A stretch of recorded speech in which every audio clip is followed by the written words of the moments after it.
वाजिद अली शाह का समय था। लखनऊ विलासिता के रंग में डूबा हुआ था।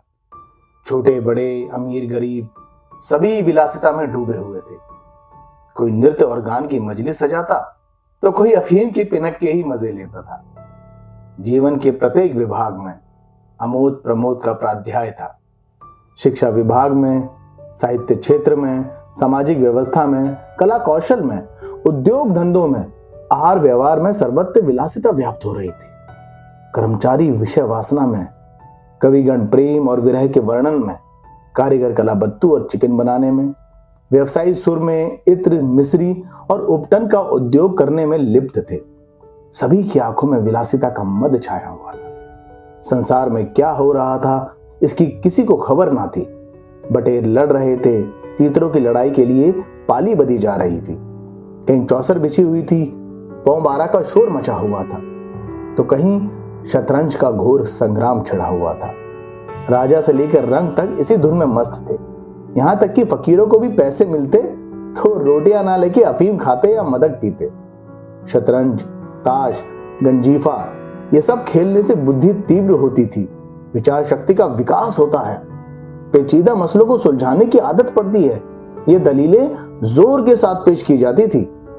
इसीलिए अगर मिर्जा सज्जाद अली और मीर रोशन अपना अधिकांश समय बुद्धि तीव्र करने में व्यतीत करते थे तो किसी विचारशील पुरुष को क्या आपत्ति हो सकती थी। दोनों के पास मौरूसी जागीरें थी, जीविका की कोई चिंता ना थी। घर पे बैठे चखौतियां करते थे। आखिर और करते ही क्या। प्रातःकाल दोनों मित्र नाश्ता करके बिसाज बिछाकर बैठ जाते, मोहरे सज जाते और लड़ाई के दाव पेच होने लगते। फिर खबर ना होती थी कि कब दोपहर हुई, कब तीसरा पहर, कब शाम। घर के भीतर से बार बार बुलावा आता, खाना तैयार है। यहां से उत्तर मिलता, चलो आते हैं, दस्तरखान बिछाओ। यहां तक कि बावर्ची विवश होकर कमरे में ही खाना रख जाते थे और दोनों मित्र दोनों काम साथ साथ करते थे। मिर्जा सज्जाद अली के घर में कोई बड़ा बूढ़ा ना था, इसलिए उन्हीं के दीवान खाने में बाजियां होती थी। मगर यह बात ना थी कि मिर्जा के घर और लोग इस व्यवहार से खुश थे। घरवाली का तो कहना ही क्या, घर के नौकर चाकर तक नित्य द्वेषपूर्ण टिप्पणियां किया करते थे। अजीब बड़ा मनहूस खेल है, घर को तबाह कर देता है। खुदा ना करे किसी को इसकी चाट पड़े। आदमी दीन दुनिया किसी काम का नहीं रहता, ना घर का ना खाट का। बुरा रोग है। यहां तक कि मिर्जा की बेगम साहिबा को इससे इतना द्वेष था कि अक्सर खोज खोज कर पति को लताड़ती थी, पर उन्हें इसका अवसर मुश्किल से मिलता था। वह सोती ही रहती थी, तब तक उधर बाजी बिछ जाती थी। और रात में जब वो सो जाती थी तब कहीं मिर्जा भीतर आते थे।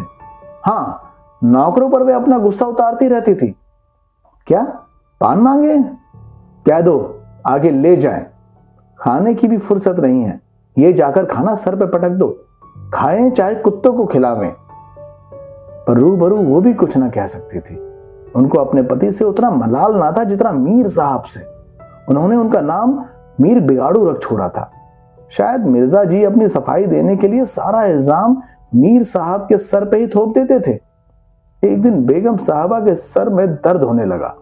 उन्होंने लौंडी से कहा, जाकर मिर्जा साहब को बुला ला, किसी हकीम के यहां से दवा लाएं। दौड़ जल्दी कर। लौंडी गई तो मिर्जा ने कहा, चल अभी आते हैं। बेगम साहबा का मिजाज गर्म था। इतना ताव कहां कि उनके सर में दर्द हो और पति शतरंज खेलता रहे। चेहरा सुर्ख हो गया। लौंडी से कहा, जाकर कह अभी चलिए, नहीं तो वो आप ही हकीम के यहां चली जाएंगी। मिर्जा जी बड़ी दिलचस्प बाजी खेल रहे थे। 2 ही किश्तों में मीर साहब को मात हो जाती थी। झुंझलाकर बोले, क्या ऐसा दम लबों पर है, जरा सब्र नहीं होता? मीर, अरे तो सुनाइए ना, देखिए औरतें नाजुक मिजाज होती हैं। मिर्जा, जी हाँ, चला क्यों ना जाऊं, 2 किश्तों में आपको मात होती है। मीर, जनाब इस भरोसे ना रहिएगा, वो चाल सोची है कि आपकी मोहरे धरे रहें और मात हो जाए। पर जाइए सुनाइए, क्यों खामखा उनका दिल दुखाइएगा। मिर्जा, इसी बात पर मात ही करके जाऊंगा।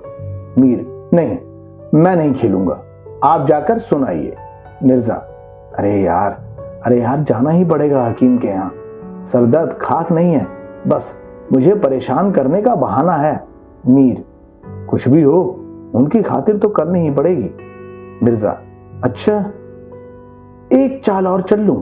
मीर, हरगिज नहीं, जब तक आप सुन ना आवेंगे मैं मोरे में हाथ ना लगाऊंगा।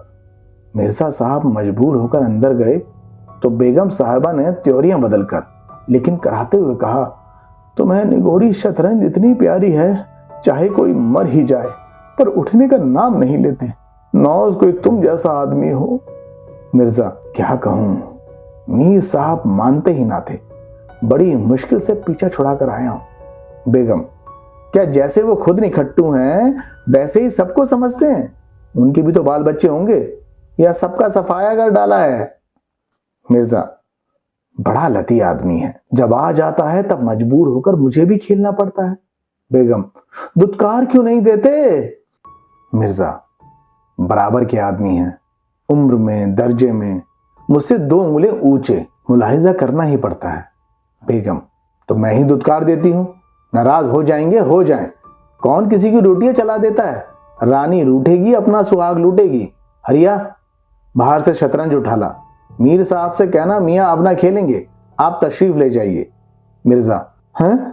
अरे कहीं ऐसा गजब भी ना करना, जलील करना चाहती हो क्या? ठहर हिरिया, कहां जाती है? बेगम, जाने क्यों नहीं देते? मेरा ही खून पिए जो उसे रोके। अच्छा, उसे रोका, मुझे रोको तो जानू। ये कहकर बेगम साहबा झल्लाई हुई दीवान खाने की तरफ चली। मिर्जा बेचारे का रंग उड़ गया, बीवी की मिन्नतें करने लगे, खुदा के लिए तुम्हें हजरत हुसैन की कसम, मेरी तो मैयत देखे जो उधर जाए। लेकिन बेगम ने एक ना मानी, दीवान खाने के द्वार तक गई और एकाएक पर पुरुष के सामने जाते हुए पांव बंद से गए। भीतर झांका, संयोग से कमरा खाली था। मीर साहब ने 1-2 मोहरे इधर उधर कर दिए थे और अपनी सफाई बताने के लिए बाहर टहल रहे थे। बस फिर क्या था, बेगम ने अंदर पहुंचकर बाजी उलट दी, मुहरे कुछ तख्त के नीचे फेंक दिए और किवाड़ अंदर से बंद करके कुंडी लगा दी। मीर साहब दरवाजे पर तो थे ही, मोहरे बाहर फेंके जाते चूड़ियों की खनक भी कान में पड़ी। फिर दरवाजा बंद हुआ तो समझ गए बेगम साहिबा बिगड़ गई, घर की राह ली। मिर्जा ने कहा, अम्मा तुमने गजब किया। बेगम, अब मीर साहब इधर आए तो खड़े खड़े निकलवा दूंगी, इतनी लौ खुदा से लगाते तो क्या गरीब हो जाते? आप तो शतरंज खेले और मैं यहाँ चूल्हे चक्की की फिक्र में सिर खपाऊं। बोलो, जाते हो हकीम साहब के यहाँ कि अब भी तामुल है? मिर्जा घर से निकले तो हकीम के घर जाने के बदले मीर साहब के घर पहुंचे और सारा वृतांत सुनाया। मीर साहब बोले, मैंने तो जब मोहरे बाहर आते देखा तभी दौड़ गया, फौरन भागा, बड़ी गुस्सैल मालूम होती है, मगर आपने उन्हें सर पे चढ़ा रखा है, ये मुनासिब नहीं। उन्हें इससे क्या मतलब कि आप बाहर क्या करते हैं? घर का इंतजाम करना उनका काम है, दूसरी बातों से उन्हें क्या सरोकार? मिर्जा, खैर ये तो बताइए कि अब कहां जमाव होगा? मीर, इसका क्या गम, इतना बड़ा घर पड़ा है, बस यहीं जमे। मिर्जा, लेकिन बेगम साहिबा को कैसे मनाऊंगा? घर पर बैठा रहता था तो इतनी बिगड़ती थी, अब यहां बैठक होगी तो शायद जिंदा ना छोड़ेगी। मीर, अजी बकने भी दीजिए, 2-4 रोज आप ही ठीक हो जाएंगी। हाँ, आप बस इतना कीजिएगा कि आज से जरा तन जाइए। मीर साहब की बेगम किसी अज्ञात कारण से उनका घर से दूर रहना ही उपयुक्त समझती थी, इसलिए वो उनके शतरंज प्रेम की कभी आलोचना ना करती, बल्कि कभी कभी तो मीर साहब को देर हो जाती तो याद दिला देती थी। इन कारणों से मीर साहब को भ्रम हो गया था कि मेरी स्त्री अत्यंत विनयशील और गंभीर है। लेकिन जब दीवान खाने में बिसात बिछने लगी, मीर साहब दिन भर घर में रहने लगे तो उन्हें बड़ा कष्ट होने लगा। उनकी स्वाधीनता में बाधा पड़ गई, दिन भर दरवाजे पर झांकने को तरस जाती, इधर नौकरों में भी कानाफूसी होने लगी। अब तक दिन भर पड़े पड़े मक्खियां मारा करते थे, घर में चाहे कोई आए चाहे कोई जाए, इससे कुछ मतलब ना था।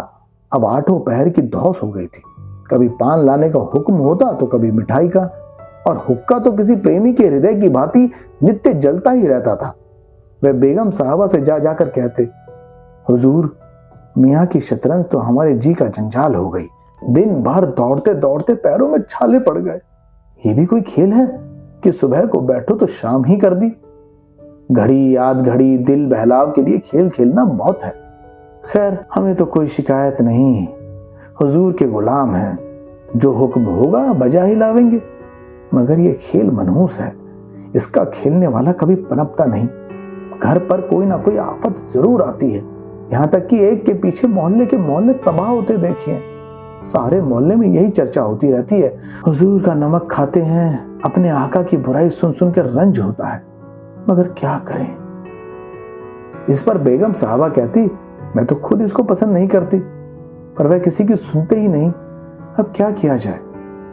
मोहल्ले में भी जो 2-4 पुराने जमाने के लोग थे, वे आपस में भांति भांति के अमंगल की कल्पनाएं करने लगे। अब खैरियत नहीं, जब हमारे रईसों का ये हाल है तो मुल्क का खुदा ही हाफिज। ये बादशाहत शतरंज के हाथों तबाह होगी, आसार बुरे हैं। राज्य में हाहाकार मचा हुआ था। प्रजा दिन दहाड़े लूटी जाती थी, कोई फरियाद सुनने वाला ना था। देहात की सारी दौलत लखनऊ से खींची जाती थी और वह वैश्याओं में, भाड़ों में और विलासिता के अन्य अंगों की पूर्ति में उड़ जाती थी। अंग्रेज कंपनी का ऋण दिन दिन बढ़ता जाता था। कमली दिन दिन भीग कर भारी होती जाती थी। देश में सुव्यवस्था ना होने के कारण वार्षिक कर भी वसूल ना होता था। रेजिडेंट बार बार चेतावनी देता रहता था, पर यहां तो लोग विलासिता के नशे में चूर थे, किसी के कानों में जूं तक ना रेंगते। खैर, मिर्जा साहब के दीवान खाने में शतरंज होते कई महीने गुजर गए। नए नए नक्श हल किए जाते, नए नए किले बनाए जाते, नित्य नई व्यू रचना होती। कभी कभी खेलते खेलते झौड़ हो जाती, तू मैं तक की नौबत आ जाती। कभी कभी ऐसा भी होता कि बाजी उठा दी जाती। मिर्जा जी रूठ कर अपने घर चले जाते, मीर साहब अपने घर में बैठे रहते। पर रात भर की निंद्रा के साथ सारा मनोमालिन्य शांत हो जाता। प्रातःकाल दोनों मित्र दीवान खाने में आ पहुंचते थे। एक दिन दोनों मित्र बैठे शतरंज के दलदल में गोते खा रहे थे कि इतने में घोड़े पर सवार एक बादशाही फौज का अफसर मीर साहब का नाम पूछता हुआ आ पहुंचा। मीर साहब के होश उड़ गए। अरे, ये क्या बला सर पर आ गई। अब खैरियत नजर नहीं आती। घर के दरवाजे बंद कर दिए। नौकर से बोले, कह दो घर पे नहीं है। सवार, घर में नहीं तो कहां है। नौकर, जी ये मैं नहीं जानता, क्या काम था। सवार, काम तुझे बतलाऊंगा। हुजूर में तलबी है, शायद फौज के लिए कुछ सिपाही मांगे हैं। जागीरदार है कि दिल लगी। मोर्चे पे जाना पड़ेगा तो आटे दाल का भाव मालूम हो जाएगा। नौकर, अच्छा तो जाइए, कह दिया जाएगा। सवार, कहने की बात नहीं है, कल मैं खुद आऊंगा, साथ ले जाने का हुक्म हुआ है। सवार चला गया। मीर साहब की आत्मा कांप उठी। मिर्जा जी से बोले, कहिए जनाब, अब क्या होगा। मिर्जा, बड़ी मुसीबत है, कहीं मेरी भी तलबी ना हो। मीर, कम बखत कल आने को कह गया है। मिर्जा, आफत है और क्या, कहीं मोर्चे पर जाना पड़े तो बेमौत मरे। मीर, बस यही एक तदबीर है कि घर पे मिलो ही नहीं। कल से गोमती पर कहीं वीराने में नक्शा जमे, वहां किसे खबर होगी, हजरत आकर लौट जाएंगे। मिर्जा, वल्लाह आपको खूब सूझी, इसके सिवा कोई और तदबीर नहीं। इधर मीर साहब की बेगम उस सवार से कह रही थी, तुमने खूब धता बनाई। उसने जवाब दिया, हमारे ऐसे गवालियों को तो चुटकी पर नचाता हूं, इनकी सारी अक्ल और हिम्मत तो शतरंज ने चर ली है, अब भूल कर भी घर में न रहेंगे। दूसरे दिन दोनों मित्र मुंह अंधेरे घर से निकल खड़े होते। बगल में एक छोटी सी दरी दबाए, डिब्बे में गिलोरियां भरे, गोमती पार एक पुरानी वीरान मस्जिद में चले जाते, जिसे शायद नवाब असाउद्दौला ने बनवाया था। रास्ते में तंबाकू, चिलम और मदरिया ले लेते और मस्जिद में पहुंच दरी बिछा हुक्का भर शतरंज खेलने बैठ जाते। फिर उन्हें दीन दुनिया की फिक्र ना रहती थी। किश्त, शह, एक दो शब्दों के सिवा मुंह से कुछ और वाक्य नहीं निकलता था। कोई योगी भी समाधि में इतना एकाग्र ना होता।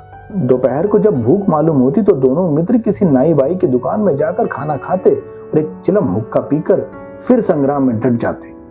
कभी कभी तो उन्हें भोजन का भी ख्याल ना रहता था। उधर देश की राजनीतिक दशा भयंकर होती जा रही थी। कंपनी की फौजें लखनऊ की तरफ बढ़ी चली जा रही थी। शहर में हलचल मची हुई थी। लोग बाल बच्चों को ले लेकर देहातों से भाग रहे थे, पर हमारे दोनों खिलाड़ियों को इसकी जरा भी फिक्र ना थी। वे घर से आते तो गलियों से होकर, डर था कि कहीं किसी बादशाही मुलाजिम की निगाह ना पड़ जाए, नहीं तो बेकार में पकड़े जाएंगे। हजारों रुपए सालाना की जागीर मुफ्त ही हजम करना चाहते थे।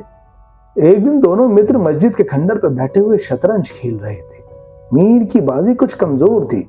मिर्जा साहब उन्हें किश्त पर किश्त दे रहे थे। इतने में कंपनी के सैनिक आते हुए दिखाई दिए। ये गोरू की फौज थी जो लखनऊ पर अधिकार जमाने के लिए आ रही थी। मीर साहब बोले, देखिए अंग्रेज फौज आ रही है, खुदा खैर करे। मिर्जा, आने दीजिए, किश्त बचाइए, लो ये किश्त।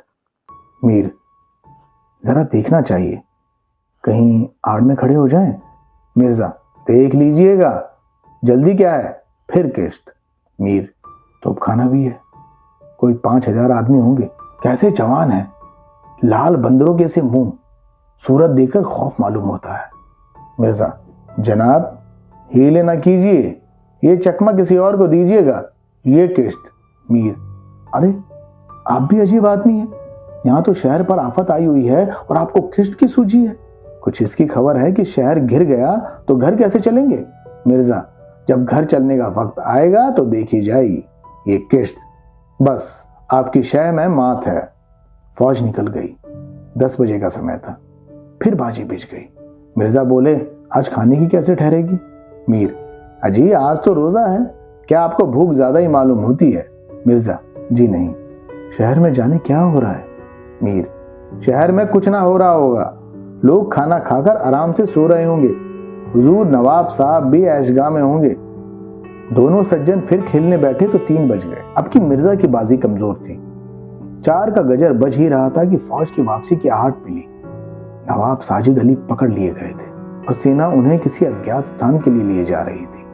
शहर में कोई हलचल ना थी, ना कोई मारकाट, एक भी बूंद खून नहीं गिरा था। आज तक किसी स्वाधीन देश के राजा की पराजय इतनी शांति से, इस तरह खून बहे बिना ना हुई होगी। ये अहिंसा ना थी जिस पर देवगण ने प्रसन्न होते थे, एक कायरपन था जिस पर बड़े बड़े कायर आंसू बहाते हैं। अवध के विशाल देश का नवाब बंदी बना चला जाता था और लखनऊ ऐश की नींद में मस्त था। यह राजनीतिक अंधपतन की चरम सीमा थी। मिर्जा ने कहा, हुजूर नवाब को जालिमों ने कैद कर लिया है। मीर, होगा, ये लीजिए शह। मिर्जा, जनाब जरा ठहरिए, इस वक्त इधर तबीयत नहीं लगती। बेचारे नवाब साहब इस तरह खून के आंसू रो रहे होंगे। मीर, भाई रोया ही जाए, ये ऐश वहां कहां नसीब होगी। ये किश्त, अब की किश्त में मात है, बच नहीं सकते। मिर्जा, खुदा की कसम आप बड़े बेदर्द हैं, इतना बड़ा हादसा देखकर भी आपको दुख नहीं होता। हाय गरीब वाजिद अली शाह। मीर, पहले अपने बादशाह को बचाइए, फिर नवाब का मातम मनाइएगा। ये किश्त और मात। बादशाह को लिए हुए सेना सामने से निकल गई। उनके जाते ही मिर्जा ने फिर बाजी बिछा दी। हार की चोट बुरी होती है। मीर ने कहा, आइए नवाब के मातम में एक मर्जिस कह डालें। लेकिन मिर्जा जी की राजभक्ति अपनी हार के साथ लुप्त हो चुकी थी। वो हार का बदला चुकाने के लिए अधीर हो गए थे। शाम हो गई। खंडर में चमगादड़ों ने चीखना शुरू किया, पर दोनों खिलाड़ी डटे हुए थे, मानो दो खून के प्यासे सूरमा आपस में लड़ रहे हों। मिर्जा जी 3 बाजियां लगातार हार चुके थे। अब चौथी बाजी का रंग भी अच्छा ना था। वो बार बार जीतने का दृढ़ निश्चय कर संभल कर खेलते थे, लेकिन एक ना एक चाल ऐसी बेढंग आ पड़ती जिससे बाजी खराब हो जाती। हर बार हार के साथ प्रतिकार की भावना और उग्र होती चली जाती थी। उधर मीर साहब मारे उमंग के गजले गाते थे, चुटकियां लेते थे, मानो कोई लुप्त धन पा गए हो। मिर्जा सुन सुन के झंझलाते और हार की झेप मिटाने के लिए उनकी दाद देते थे। जो जो बाजी कमजोर पड़ती थी, धैर्य हाथ से निकलता जाता था, यहां तक कि वो बात बात पे झुंझलाने लगे। जनाब अब चाल ना बदला कीजिए। ये क्या कि चाल चलें और फिर उसे बदल लें? जो कुछ चलना है एक बार चल दीजिए। ये आप मोहरे पर हाथ क्यों रखे रहते हैं? मोहरे छोड़ दीजिए। जब तक आपको चाल ना सूझे मोहरे छुइए ही नहीं। देखिए आप एक एक चाल आधा घंटे में चलते हैं, उनकी सनद नहीं। जिसे एक चाल चलने में 5 मिनट से ज्यादा लगे उसकी मात समझी जाए। फिर आपने चाल बदली, चुपके से मोहरे वही रख दीजिए। मीर साहब का फर्जी पिटता था। बोले, मैंने चाल चली कब थी? मिर्जा, देखिए आप चाल चल चुके हैं, मोहरा वहीं रख दीजिए, उसी घर में। मीर, उसमें क्यों रखूं? हाथ से मोहरा छोड़ा कब था? मिर्जा, मोहरा आप कयामत तक ना छोड़ेंगे तो क्या चाल ना होगी? फर्जी पिटता देखा तो धांधली करने लगे। मीर, धांधली आप करते हैं, हार जीत तकदीर से होती है, धांधली से कोई नहीं जीतता। मिर्जा, तो इस बाजी में आपको मात हो गई। मीर, मुझे क्यों मात होने लगी? मिर्जा, तो आप मोहरा उसी घर में रख दीजिए जहां पहले रखा था। मीर, वहां क्यों रखूं? नहीं रखता। मिर्जा, क्यों ना रखिएगा, आपको रखना होगा। तकरार बढ़ने लगी। दोनों अपनी अपनी टेक पर खड़े थे, ना ये दबता ना वो। अप्रासंगिक बातें होने लगी। मिर्जा बोले, किसी ने खानदान में शतरंज खेली होती तब तो उसके कायदे जानते, वो तो हमेशा घास छिला करते थे। आप शतरंज क्या खेलिएगा? रियासत और ही चीज है, जागीर मिल जाने से कोई रईस नहीं हो जाता। मीर, क्या घास आपके अब्बा जान छीलते होंगे, यहाँ तो पीढ़ियों से शतरंज खेलते चले आ रहे हैं। मिर्जा, अजी जाइए जी, गाजिउद्दीन हैदर के यहाँ बावर्ची का काम करते करते उम्र गुजर गई, आज रईस बनने चले हैं। रईस बनना कोई दिल लगी नहीं। मीर, क्यों अपने बुजुर्गों के मुंह पे कालिक लगाते हो? वो ही बावर्ची का काम करते होंगे, यहाँ तो हमेशा बादशाह के दस्तरखान पर खाना खाते चले आए हैं। मिर्जा, अरे चल चरकटे, बहुत बढ़कर बातें ना कर। मीर, जबान संभालिएगा वरना बुरा होगा, मैं ऐसी बातें सुनने का आदी नहीं हूं। यहां तो किसी ने आंखें दिखाई कि उसकी आंखें निकाली है। हौसला? मिर्जा, आप मेरा हौसला देखना चाहते हैं तो फिर आइए, आज दो दो हाथ हो जाए, इधर या उधर। मीर, हाँ तो यहां तुमसे दबने वाला कौन है? दोनों दोस्तों ने कमर से तलवारें निकाल ली। नवाबी जमाना था, सभी तलवार, पेश, कब्ज, कटार वगैरह बांधते थे। दोनों विलासी थे पर कायर ना थे। उनमें राजनीतिक भावों का अधपतन हो गया था। बादशाह के लिए क्यों मरे, पर व्यक्तिगत वीरता का अभाव ना था। दोनों ने पैतरे बदले, तलवारें चमकी, छपाछप की आवाजें हुई, दोनों जख्मी होकर गिरे और दोनों ने वहीं तड़प तड़प के जाने दे दी। अपने बादशाह के लिए जिनकी आंखों से एक बूंद ना निकला, उन्होंने शतरंज के वजीर की रक्षा के लिए प्राण दे दिए। अंधेरा हो चला था, बाजी बिछी हुई थी। दोनों बादशाह अपने अपने सिंहासनों पर बैठे मानो इन वीरों की मृत्यु पर रो रहे हैं। चारों तरफ सन्नाटा छाया हुआ था। खंडरों की टूटी हुई मेहराबें, गिरी हुई दीवारें और धूल दूसरित मीनारें इन लाशों को देखती और सर धुनती थी। ये थे हमारे शतरंज के खिलाड़ी।